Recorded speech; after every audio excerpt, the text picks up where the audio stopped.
The F-35 is currently considered one of the most advanced weapons in the world.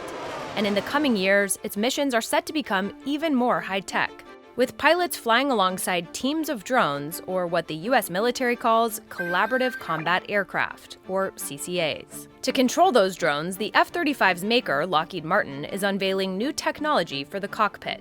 And Lockheed just announced a new drone that it says will be a CCA. We've been building drones since the beginning, so for decades we've done this. But after missing out on key contracts, can Lockheed and its F-35 stay in the game? We visited the company's Fort Worth facility to get a closer look at the jets and the secretive technology that could carry them into the future. Before we dive into futuristic drone flights, let's talk about the F-35. The F-35 is the most capable, the most lethal, the most connected, and the most survivable fighter aircraft flying on the face of the planet today.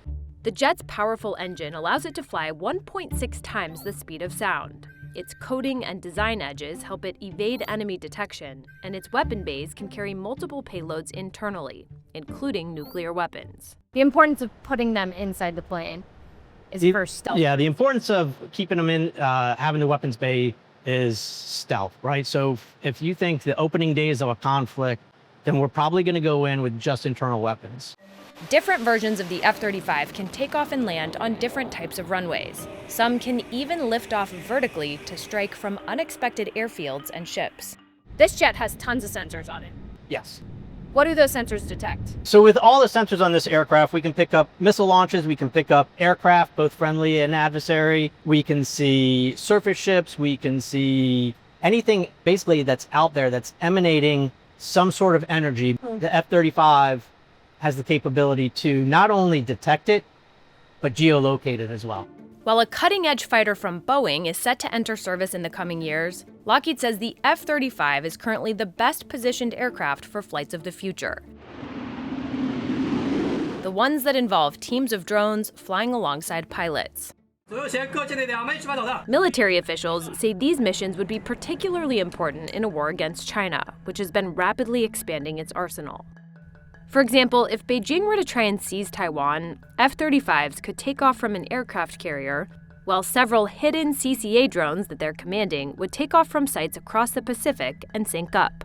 Some CCAs could act as decoys, some could deploy electronic warfare, some could do surveillance, and others could strike defenses and key targets. As the battle unfolds, the pilots in the F-35s would command the drones to carry out their mission. Lots of experienced pilots from the weapons school and Top Gun have come through here over the last 2 years.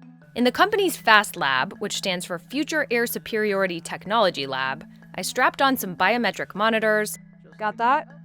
stepped into a simulator, and got to experience a small slice of what that kind of mission would look like. So the scenario that we've got you in right now, Shelby, is you as a single F-35 are quarterbacking 4 CCAs. Using software that Lockheed calls Angry Bees, I was able to tell 4 of my drones to attack 8 incoming enemy aircraft. On my tablet, it looked more like this. The drones have a high level of autonomy, and commanding them was almost like a video game that took just minutes to figure out.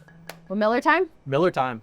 Mission accomplished. But of course, we couldn't vet the tech with real drones, and what I experienced was a far cry from what it's like to fly in a real battle. You're a pilot.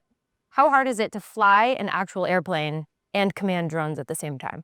These pilots that we're talking about are masters of their machines. Former Air Force pilot O.J. Sanchez is now Vice President of Aeronautics for Skunk Works, which created the Angry Bees interface.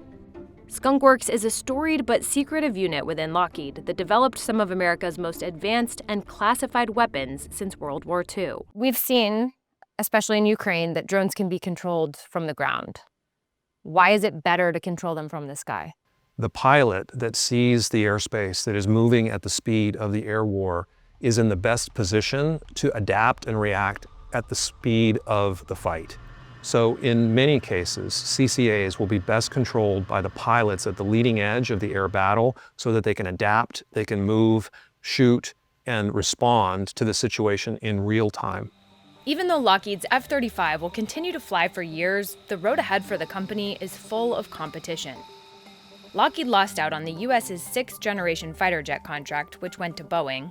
And for CCA prototype contracts, Lockheed has so far been beaten out by companies like Anduril and General Atomics. Lockheed said it did get a contract for the U.S. Navy's CCA Mission Control System, and Lockheed recently unveiled a new survivable drone that it hopes will be used as a CCA in the future. But as of yet, the military has not agreed to purchase it. Do you see your company and Skunk Works particularly playing a big role in the future of CCA?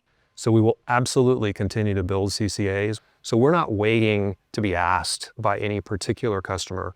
We're listening to our customers, trying to understand what's needed, and we're moving out and building products from a lineage of products that we think will change the face of the battle space. What are your biggest concerns as we move into this new era of warfare? Honestly, I think it's actually us humans, our ability to change and to go fast. So I think I worry most that we don't have enough of a sense of urgency.